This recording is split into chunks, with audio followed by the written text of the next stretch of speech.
Eddie tells us to sea from Sydney Harbour on a unique fishing excursion. With a net 3,000 feet long, it's sweeping the ocean off Bondi, where the Australian surf titles are being held. It's a successful experiment in guarding the world-famed beaches of New South Wales from the menace of shark attacks. Although millions of people swim through the summer without running the slightest risk, schemes such as this are being devised to make assurance doubly sure. As the great net is drawn in, it reveals its stranglehold on one monster that will never range the seas again. It's a blue pointer, 6 feet long. Across the Tasman, New Zealanders call the blue pointer the Mako shark, and big game fishermen come from all over the world to catch you.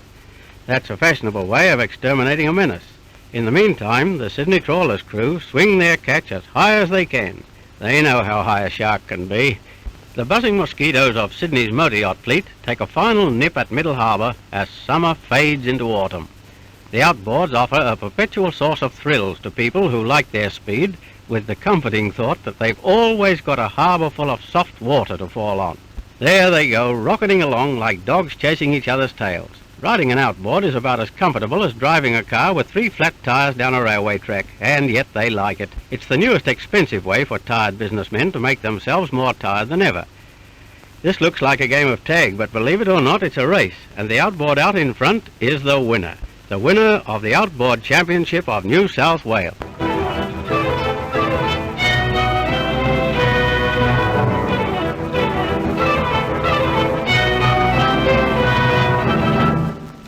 Most amazing accident in the history of Australian railways. Remarkable because a passenger train was involved and only one man was hurt, and slightly at that.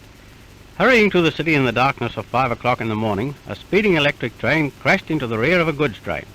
The collision occurred between Pymble and Gordon on Sydney's North Shore line. Freakishly, the leading carriage of the electric train leapt high into the air.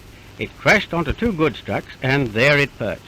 The terrific impact crumpled the trucks as if they were made of cardboard, but the all-steel construction of the electric carriage kept it intact. The 20 passengers, picking themselves up from the floor, looked out of the carriage windows and found themselves 12 feet from the ground. Calmly they climbed down, and then they realized that death had brushed them with his wings and passed them by. Wrecked trucks and overhead electrical gear held up all traffic on this main line until the breakdown gang got to work. A giant crane handles the steel carriage as if it were a toy, plucks it from its resting place on the shattered trucks and heaves it to the ground. Soon that sturdy carriage will be back in service, survivor of a terrific crash, which only a miracle prevented from becoming a tomb for 20 people.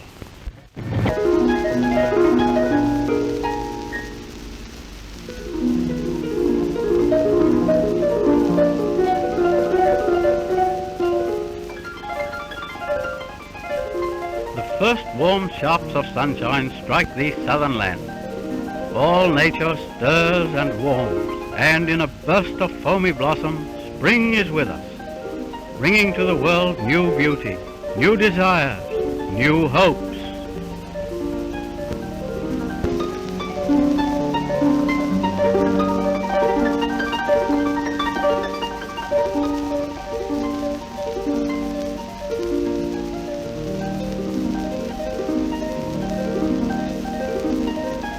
Little girl who goes through life on the basis of one good turn deserving another.